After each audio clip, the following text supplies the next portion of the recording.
on for a second and I do that, that'd be great. So sound.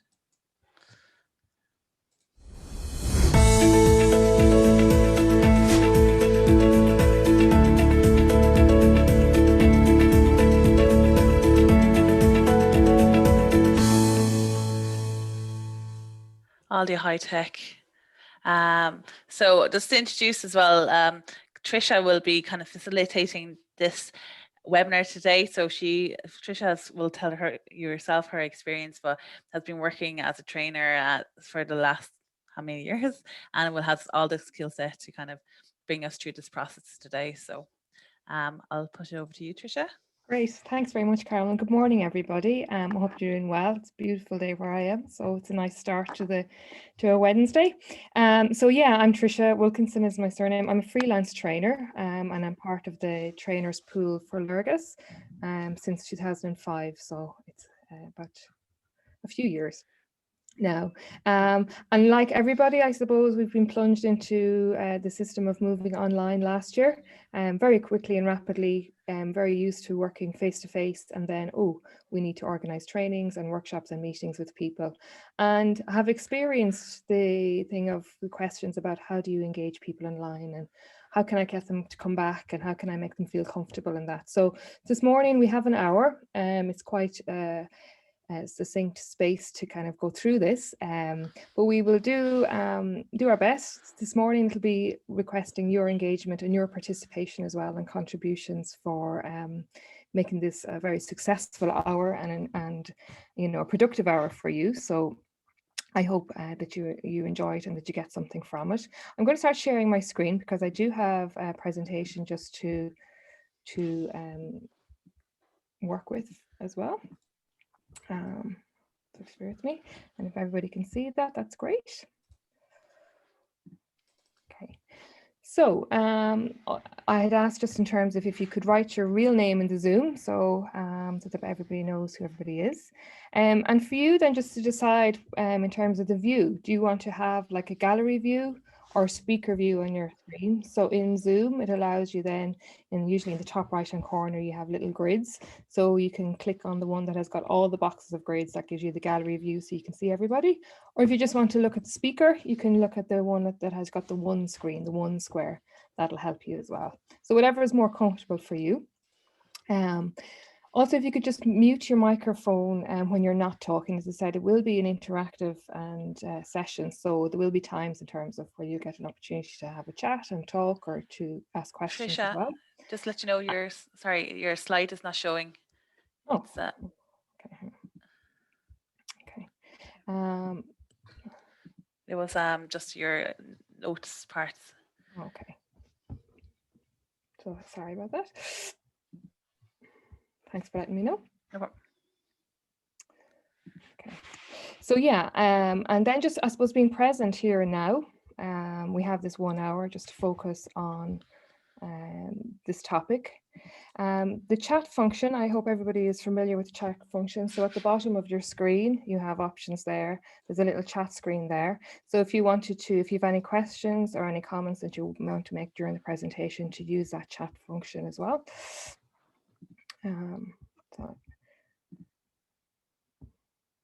Okay, so just bear with me 1 second and I'll just get the presentation back up because I just closed it to allow it to reopen again. Okay, so for our goals for today, our plan for today is to look at the challenges that we face in terms of maintaining and sustaining engagement online, and also to look at digital online facilitation skills and considerations for that. Okay. Yeah, we should be back up and running. You can see that okay?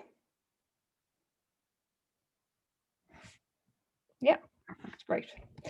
So you've already got the experience of sometimes things don't work and it's okay, and we're all human as well. So just to welcome you then this morning. yeah, so we mentioned that these are the goals for today, looking at online engagement and those digital facilitation skills. And as I had mentioned, that it will be based, on your contributions as well, and interactions to support us this morning. So when we talked about, when you saw the advertisement or the blurb around this webinar, we talked about screen fatigue, and it is a very real thing. And there has been research done that there is physiological reasons as to why people experience screen fatigue.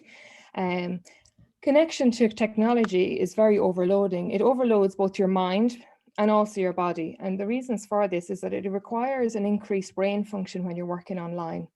Usually when you're face-to-face, as you know, in a meeting room or a training room, you have all of these non-verbal communication cues. So you can see how people are sitting or reacting to you.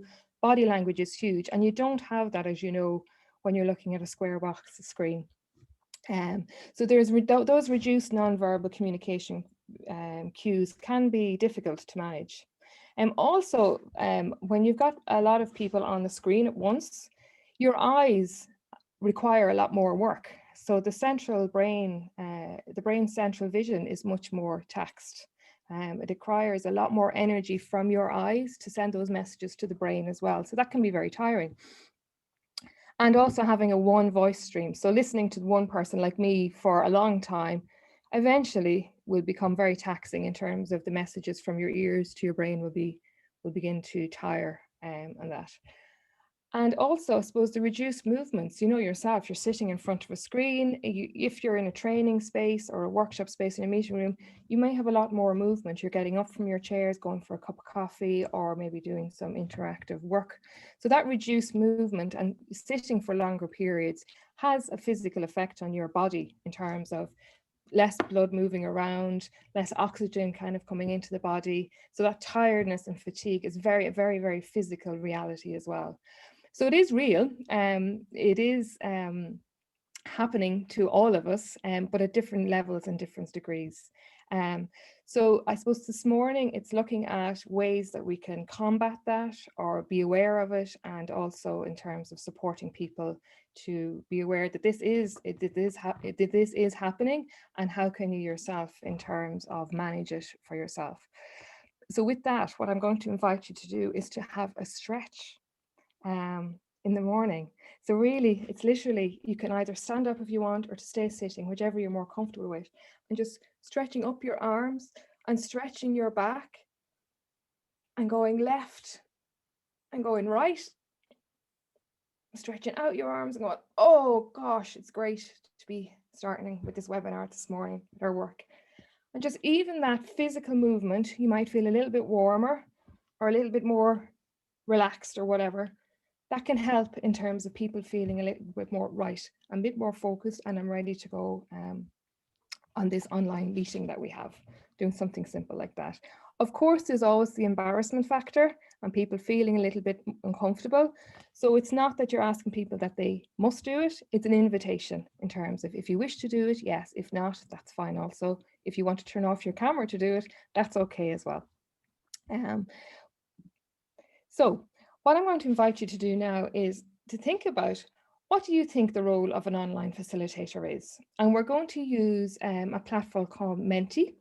So you can either open a new browser on your computer and type in menti.com, or use your phone. And when you get there, you'll be asked to enter a code. And the code is here, 589-84466. And just type in what you think the role of an online facilitator is. If anybody has any difficulties with accessing it, just let us know either on chat or in voice. Unmute and let us know, and we can support you to access it.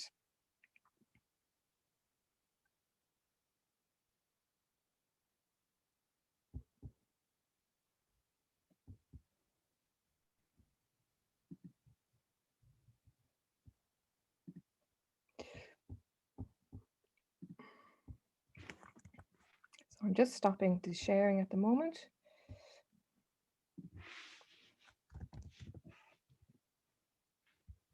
Sorry, what was the code again, Trisha?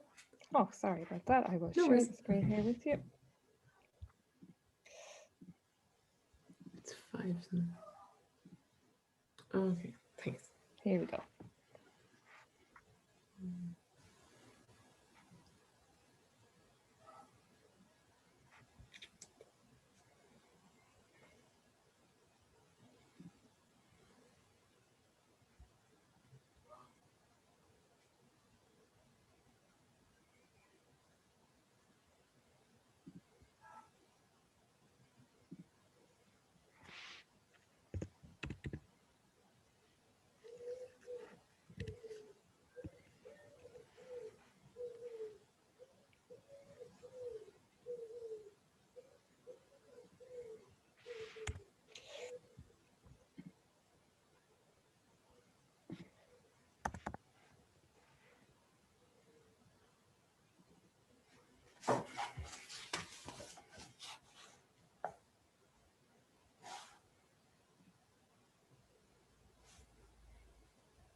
Okay. So I hope everybody's had a chance to do that. I'm just going to share my screen to show that in terms of the responses.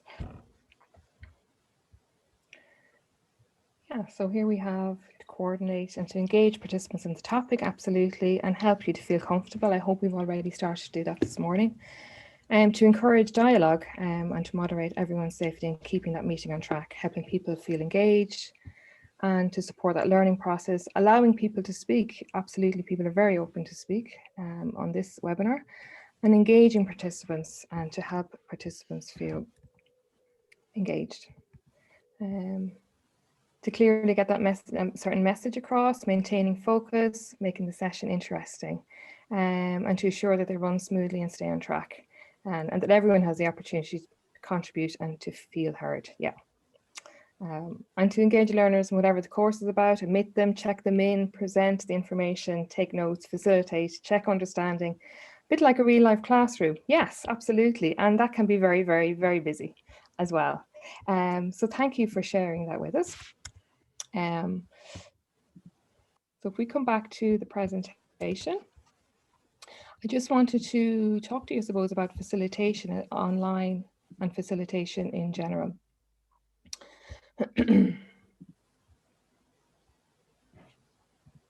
So when we think about facilitation, I suppose there's 3 things to think about, and you've all touched on them already this morning. There's the space, so the physical space, about the setting, about where we are, and the environmental factors that relate to that. So the light that's available, the sounds that are around, the smells, whatever it might be. Also, when you're looking at facilitation, people are the central importance. So in terms of, you're going to have people with you, so you're managing emotions, relations to each other and to the host, and also involvement, so ensuring that people feel engaged and involved. And also, as a facilitator, you're trying to manage the process, as you'd rightly said. So you're trying to manage information and the operations, and you're also trying to manage energy. And in the last year, when we've been looking at online facilitation, this area of space is the area that has very much altered and changed. So it has an impact in terms of how you manage people's relations and involvement, and how you manage people's emotions, and also consideration given to how you manage a process of sharing information and that energy, and how you manage the operations. And it's always important, or if possible, that you have somebody supporting you maybe in the technical elements of your meeting when you're working online as well, so that you can focus on the people in the room, as we say, on screen, and that you can work with them in identifying, what their emotions are about being there, how they can contribute, while somebody else can support you in maybe sharing screens or making breakout rooms, which we'll talk about a little bit more. So if it's possible, to try and consider having somebody that can support you in that technical space is really, really a positive thing to do. Okay. So some of the challenges that we have experienced and heard about before in terms of online engagement are these. Language barriers have come up in terms of, if you're working in an international team, people maybe speaking different languages, and how that translates can be quite a challenge when you're working online. Connection, not everybody has wonderful Wi-Fi connections, so you're struggling with that as well, and that can be a challenge. And also the timing of meetings. There is a possibility, if you're working on European programs, that you're working over 4 different time zones. And how do you manage that in terms of it being the best time to meet in terms of people's energy levels? You know, also considering, is the group that you're working with better working in the morning, or are they evening people? So that timing of meetings can also be a challenge. The work environment realities is very much come to the fore in terms of we're all working from home. Maybe some of us are working in an office space, but we're on our own. So that thing about people are maybe caring for other people, there's different sounds that are happening around, distractions. You know, it can be possibilities that you're sharing a space when somebody else is also working online as well. So to be aware of that in terms of that can be a challenge for people when they're working online, having that dedicated space to focus as well. And this human connection, there's nothing like face-to-face and able to, you know, work with people face-to-face. So it can be difficult and it can be a challenge to build up this human connection, as I'm sure you've all experienced as well when you're working online. And motivation. So thinking about motivation, like, what is your motivation if you're hosting a meeting? Is it something that you want to do, or is it something that you have to do? It can be a challenge, you know, and also participants at your meeting. Is it something that they really want to be engaged with, or is it something that they feel they have to be? So that motivation of people can be a challenge for you when you're facilitating a space as well. And then technology. Ensuring that people are, I suppose, technologically aware so that they feel comfortable in the platform that you're using. So if you're using Zoom, that people are, you know, maybe, God, I don't know where the chat is, but I don't want to say it because maybe I'm the only one. So that can be a challenge as well in terms of technology, but also the digital poverty in terms of maybe the people that you're working with that don't have good Wi-Fi connection, maybe they don't have a device that they can work on. So just being aware of those challenges as well around technology.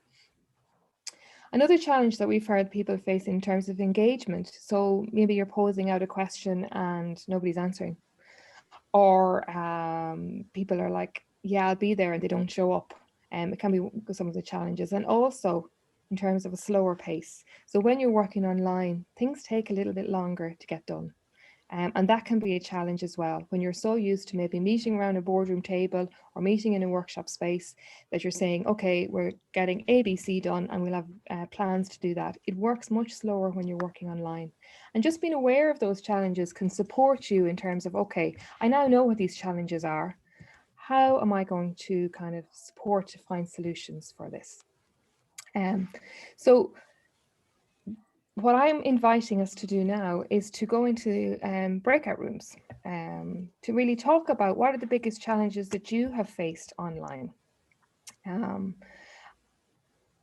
know, we'll work for 10 minutes on that. I'm going to pull up the Jamboard link and I'll pop it into chat, but I'll also going to share my screen before we go into the breakout rooms so that you feel comfortable with using Jamboard, okay? So the Jamboard link is going to be in the chat there, okay? I'll share the screen here so I can show you Jamboard. I'm not sure if people are familiar with working with it before. So it's kind of like having a whiteboard or a flip chart, and you can add post-its and messages onto it. So you'll see here on my sharing my screen, there's 3 pages. We're going to work on this first page here. And the question that we're asking you to talk together in your breakout rooms are, what are the biggest challenges you have faced with online engagement? So having a quick chat with people, and when you have some comments, you add your comments using the sticky notes, which is the 4th icon down. So you click on that and you can say, okay, no one speaks, or whatever the challenge might be. You save it and it ends up on your page here. So you can make it either bigger or smaller and move it around. So really just a group process of discussing what those challenges you've been faced with engaging online. So even though you're in different breakout rooms, everybody is using the same page and everybody will contribute. So if you see post-its arriving and you haven't created them, don't worry, it's probably coming from the other group. So Carmel is going to open up the breakout rooms for you now. So you join those, they're for 10 minutes. You'll get a notification to come back when it's time, and we'll join back in the big group for the rest of the presentation.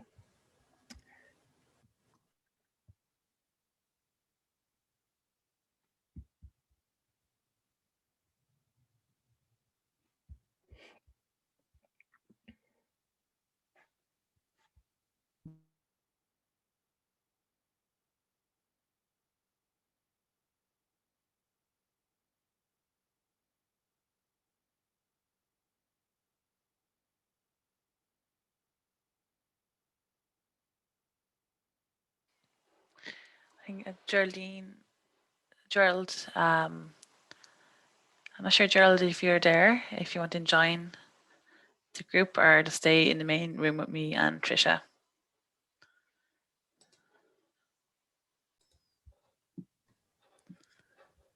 Thanks, Trisha. Great, you're welcome back. I think we have everybody back now. Great. This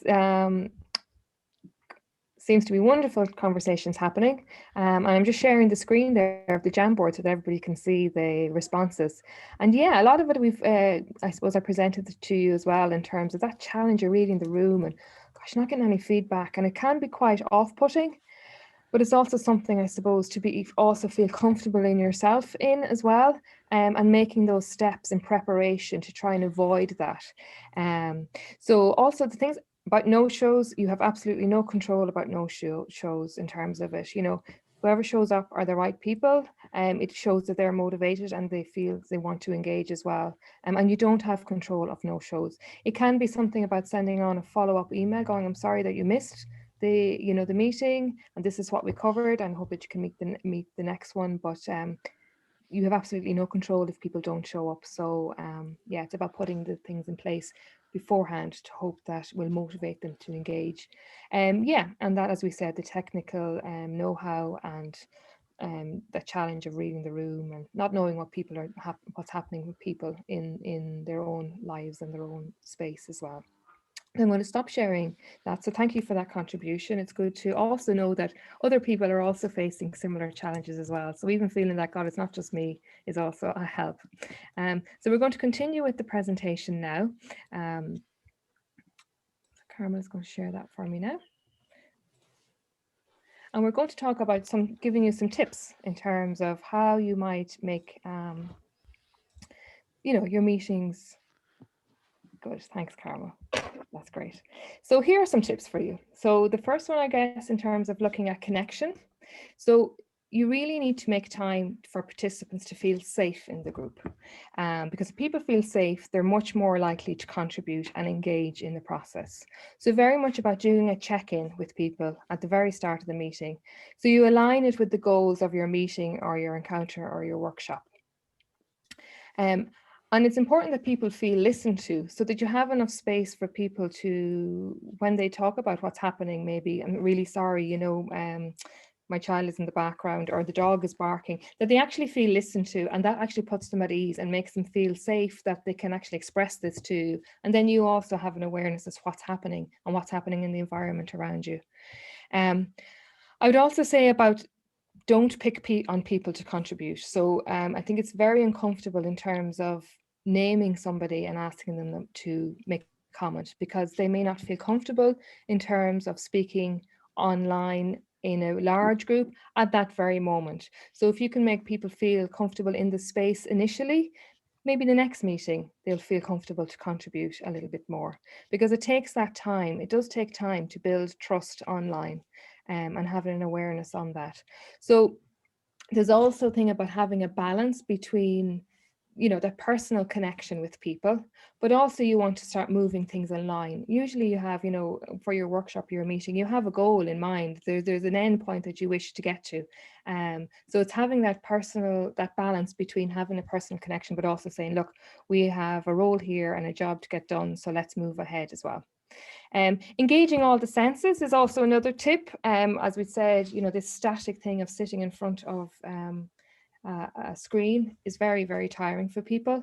So maybe like having some music on arrival, like we did this morning, maybe sharing a little bit of movement, even a stretch, put off your camera, maybe inviting people to share a coffee break or a snack together as well online can also support people's attention. And managing that energy, we as humans can have a maximum attention span of 20 minutes. So every 15 to 20 minutes, think about breaking up the activities. So rather than presenting for a long time, maybe having the breakout groups like we've just done there this morning as well, or getting people to turn off their cameras and go and reflect on something. So every 20 minutes or something, have a different activity, and that can help to manage the energy within the group. And also engaging people in the process as often as possible and in many different ways is a good way, I suppose, in keeping attention as well. So yeah, I suppose in terms of managing the energy, you're okay, Carmen, managing the energy as well, it's about, it's very hard for you looking at a screen to know how somebody's energy is, but if you put these things in place, it can absolutely support them to feel a little bit more energetic and a little bit more comfortable in the space of online. So yeah, so we'll move on to the next one. And it's very much about, we talked about technology. So we talked about in terms of acknowledging those fears, saying, look, let's spend some time knowing how to use the platform you're on. Do you know how to mute? Do you know where the chat button is? Talking about how you want people to ask questions. Do you want people to raise their hand? Do you want people just to unmute and start talking? Do you want people to use the chat? And also assuring people that, look, if you drop out, this is where you can log back in, or, this is my mobile number if you want to message me and I'll support you to get back in. And as I said, having that tech support person with you can also help you in that area, that if somebody drops out, that they feel that they have somebody who they can reach out to going, help me to get back into the meeting. And then similarly, the screen view, letting people know that there is different options as to how you feel more comfortable. Do you feel more comfortable just listening to the speaker, or do you want to be looking at everybody in the room as well? Checking that everyone's connection works well, that they have audio and they have microphone options within their devices, and also being open to learning from others. We're certainly, all in a huge steep learning curve in the last 12 months. And I think being open to knowing I'm not the expert, so help me out here. Or, maybe young people are also saying, look, we're using this really cool app, and this is the way we like to engage. So it could be a thing that you then have to move and learn how to use that platform in order to feel that you're engaging your audience a little bit better. So then in terms of motivation, sharing the goals of the meeting is really important rather than an agenda. An agenda kind of suggests that this is what we're going to do, and it's in a list form and it's a tick list. But if you say, look, the goals of our meeting are X, Y, and Z, and hopefully by the end of it, this is how we will reach it. Somehow in the psyche, it sits better with people in terms of I have a goal to reach rather than I have a list of stuff that I need to get through. Co-creating with participants is really important. Having participants involved in the process with you. So maybe offering preparation tasks if you want somebody to do a presentation or an input, and promoting that joint ownership of the online space. So, making people feel that this is not just you hosting it and they need to attend, but that this is a joint area that people are co-creating and developing your project ideas together. And then reflect on your motivation. So how does that impact the online space? So thinking about, do you have a ritual that you do that helps you to feel upbeat and engaged and energetic in the online space? Because if you're feeling tired during a participation, you can be absolutely sure that your participants do too. So just kind of keeping a check on that, as well as, do I look as if I'm motivated and happy to be here? And what do I do to make myself, be in that space that I want to be? And it's also about, I suppose, being prepared and taking these actions as well before you're in the online space can help. So yeah, so just being aware of that motivation as well. And then in terms of focus, having a variety of inputs is key to engagement. So being clear on the goal of your meeting or your project and the formatting of it. Like, don't feel rushed trying to fit too much in the allotted space. Give enough time for your check-in And at the end, you might have a checkout and then having your content in the middle. So using a variety of inputs is really important and different activities. So it's not just a presentation, which can be very difficult, I suppose, as you can see in a 1 hour space using variety of inputs, but maybe there it's just saying, this is a presentation and we will have one activity where we'll get to connect together. But maybe in the next time, in the next hour, it's much more interactive. So just being supportive of people who are online to let them know what is the plan for your time that's allotted.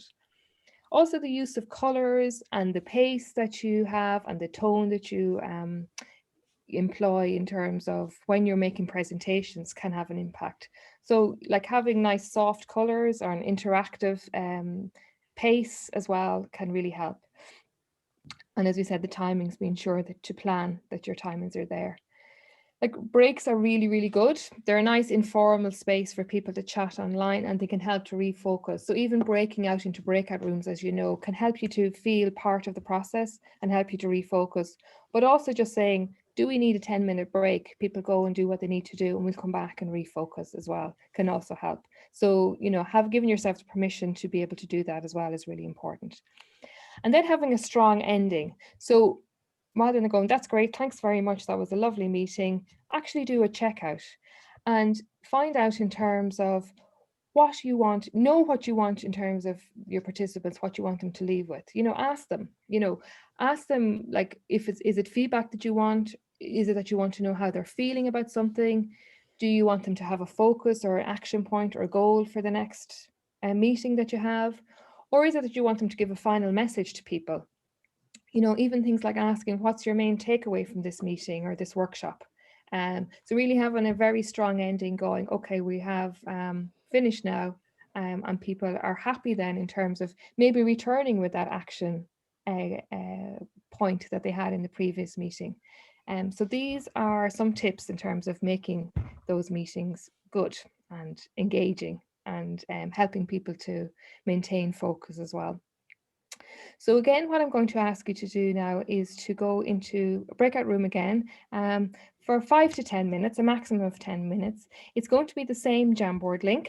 And we'll move to page 2 on the Jamboard link. And it's really for you to share what's worked really well for you in the online space. Maybe there's something here that people haven't thought about that you'd be happy to share with others. I will put in the Jamboard link again in the chat, just if you need it, if you don't have it open again. And we'll move to page 2 to have a look at what might be your solutions. So page 2 is the one where there's a beautiful sunflower on it. And the same thing again in terms of using the post-its. And Carmel is going to open up some breakout rooms for us. Did you have a chat about that?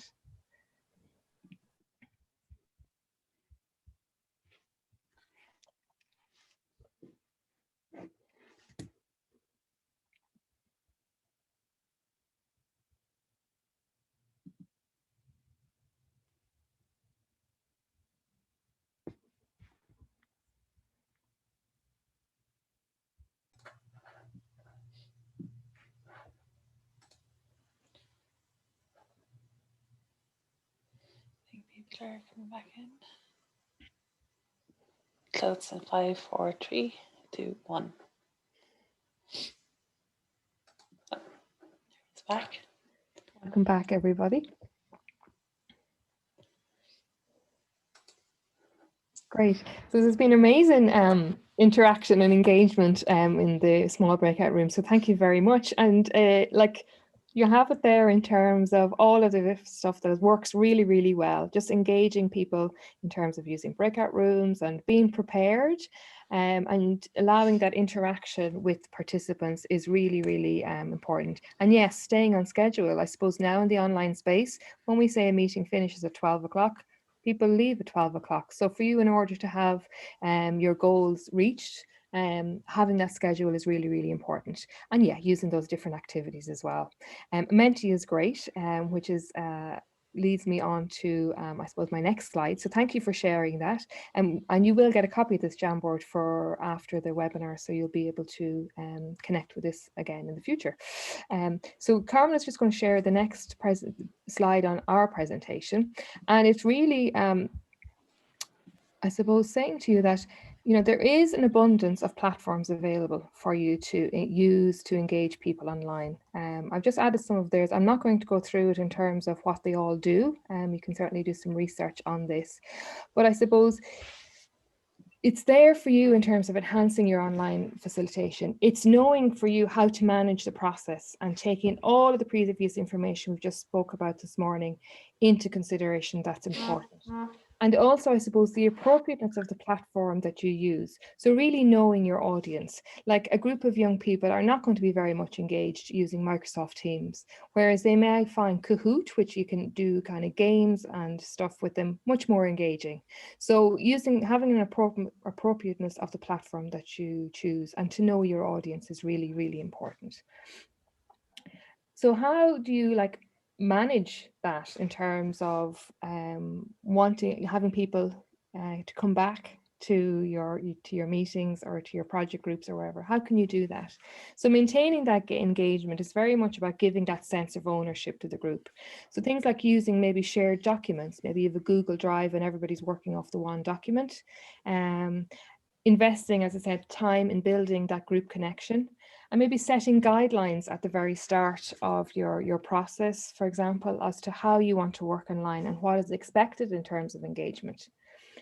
We mentioned already co-creating, creating maybe small project teams, collaborating together in a task can be something that can maintain the engagement. And having fun, injecting fun into the activities. It makes people relax and it makes them feel more engaging. So like things we talked about, like a Zoom rainbow. So asking people to pick up something that's a color of something on your desk. So somebody might pick up something that's pink and everybody has to go and find something that's pink. Or doing treasure hunts, asking people to find 5 different tasks, come back, run around and come back to me in 5 minutes with this stuff, and we talk about what we found. So just injecting those fun activities as well can help people feel engaged and go, it's not a difficult place to be.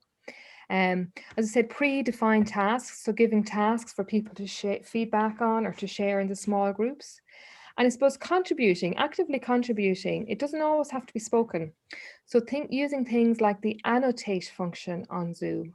Annotate allows you, when somebody's sharing the screen, that people can create a stamp or a tick, or, you know, or to make squiggles or whatever it is on something that you're sharing on your screen. So maybe using that function. Or we've used a little bit about Mentimeter this morning, asking about online facilitation, but creating maybe word clouds on that. Or you could upload photos or images onto Padlet. Lots of different ways that people can contribute, and that doesn't always mean that they have to speak online as well.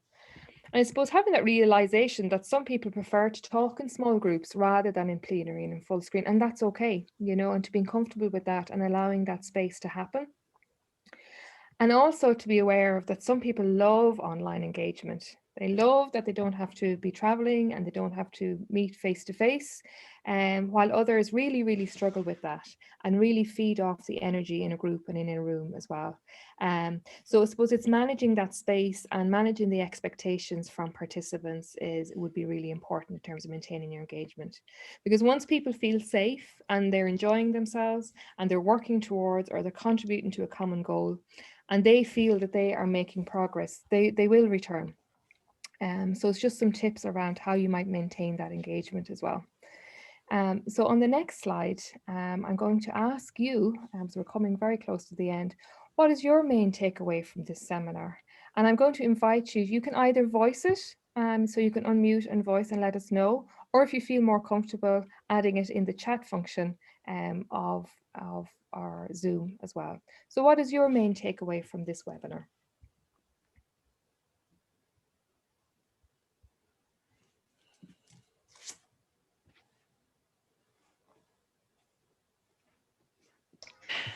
I just thought the whole idea of holding your nerve, like I thought the whole way you facilitated this meeting, I learned a lot by it. the fact that you did the energizer, you did the Mentimeter, you did the breakout rooms. You gave us 10 minutes. They were great just for the chats. You know, so I kind of just think, and like you actually got through so much in an hour's webinar, and it just shows, you know, sometimes we think we can't do all of these things, but yeah, that there's a lot we can do to interact. So thank you very much. That's great, Veronica. Thanks for that. Yeah, and it is about holding your nerve as well. And it can be that everything collapses in terms of your documents, or you click the wrong thing and it's an X. But it's also about being human and going, hang on, I've lost everything. I'll be back in 5 minutes. Realizing that you are human as well, and having that tech support can be really helpful as well. So thanks for your input on that. I think for us as well, I think my role as well was moved from 2 trainings. Everything moved to catapulted online, like many other people's roles. And for us, what we found as well is the preparation. You need double mental preparation to work online than you do to face, because you don't have those kind of instant reactions, or can, you know, the flexibility of face-to-face. Oh, that's not working, let's do this instead. It's a bit more sometimes sterile working online, and you really need to plan that out in your preparation. Like we found that even doing a webinar would take 2 more, like an additional prep meeting to do it, rather than if it's face-to-face, it's kind of, that flow is a little bit more natural. So you definitely need to consider planning that in your working online as well, I think. Yeah, thanks, Carmen. I think it was also just like helpful to, although some of it's kind of in mind, but it's easy for it to kind of slip to the back of your mind when you're thinking about, I suppose, just like what you say there, Carmel, kind of all the activities or how to plan all that, but the importance of creating kind of safe space, like as you're saying, Tricia, at the start, and just kind of like that even if it's just brief, that importance of checking in, and because that, you know, yeah, it could set the tone like for the whole meeting, obviously, and like you might help someone to kind of maybe have a bit of a shift. I mean, maybe it won't, but you know, if someone might just feel like, as you say, they just would like to be able to say this, what's going on, and they feel listened, then they'll be in a different space and be able to maybe engage so much more. So that those little kind of interactions and focusing on that at the start makes a big difference. Absolutely, Emma. Thank you. I think listen, just from what Emma said there, listening to people is very important. Even through the meeting, if you're hosting it or chairing it, taking time to listen to them as well. It sets a really good environment. But the thing I've learned is that when I was setting up I've a few collaborative working groups that I sent off to work together on Teams. So Teams was new to them, and the collaborative this collaborative work project they were doing was new. And from today, what I've learned is that I probably should have given them some time and told them about setting a structure to their meetings, as you told us, Trish. So I think that was really valuable to hear that. Great, that's good. That's good to hear, Angela, and I hope it'll work for you in the future then, to be able to do it. Thank you for sharing. Would anybody else like to say anything, or if you want to put anything in the chat? Yeah, I liked the change of kind of thinking about having an agenda and having goals instead. I think will make a big difference, actually, especially for some meetings where you really do need to have, you know, have kind of goals at the end of it, and you do need to have achieved something and moved something on. I think that's really valuable, and one I'll definitely be taking on board. That's great, Helena. Good stuff. Thank you for sharing that. Okay, well, if would anybody like to say anything else? We still have 2 more minutes, so absolutely you're open to, if you want to share something that you've taken away, the space is here for you to do it. If you feel that you don't want to speak, that's okay as well. You can add something in the chat. Yeah, absolutely. Veronica, are you waving at me or somebody passing by? Okay.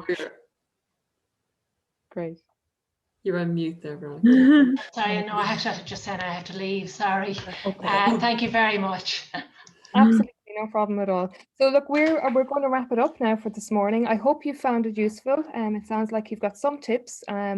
As I said, Carmel is also recording this, so you'll be able to review it again if there's some things that you want to kind of reflect on a little bit more. So with that, I want to wish you a very, very nice day, and hopefully we'll see you again soon. So thank you very much for your engagement. Thank you. Thank you all. Thanks so much, Tricia. We do Thank you have very another much. webinar tomorrow, next Wednesday as well, as the final one of the series on impact and how to tell your story. So I'm not sure if people are interested in it, but it's a good one for kind of the dissemination of your projects, or just in telling your voice, your story through your voice as well. So, you know. Thanks. Okay, thank you. That's Thanks. great. Bye. Thanks very Caroline. much. Thanks, bye guys. Bye bye. All the best.